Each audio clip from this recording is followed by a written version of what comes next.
For today's learning work, you're going to start looking at what a soldier's life was like, as well as what fighting overseas was like a little bit. So you're going to start by taking the academic ticket called Leaders and Alliances. It's another review of material that we've already learned.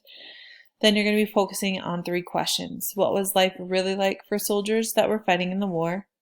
What is it they were expected when they went off to fight? So what did they think would happen when they went to fight?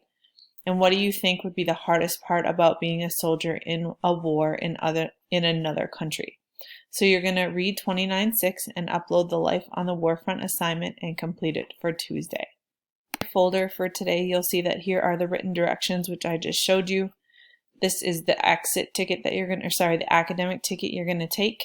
Here is your assignment, and here is the reading section. When you open up this assignment, it shows you that today you're going to take your learning and you're going to apply it as a letter. So you're going to read about life on the war front, and then your assignment is to write a letter home describing your military experience, starting with your training. So think about how long did you train, what did you train, how did you train, and then explaining what your daily life is like on the war front. So make sure you include their living conditions, the food, and dealing with military attacks for life on the battlefront. And I've created a format for you to start out with, so you can tell me who you're writing to.